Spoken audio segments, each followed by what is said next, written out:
bărbat între două femei nu e un bărbat care iubește mult. E un bărbat care nu știe pe cine iubește, pentru că nu s-a ales pe sine mai întâi.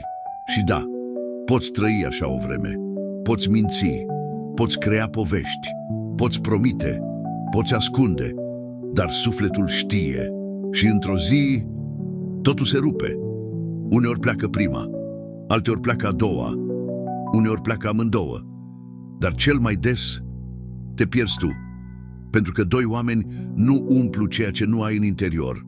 O inimă împărțită nu aparține nimănui și niciun drum nu te duce acasă, atâta timp cât tu nu știi cine ești.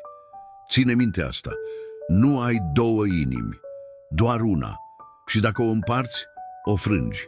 Când nu alegi pe nimeni, nu te alegi nici pe tine, iar inima nu se dă pe bucăți.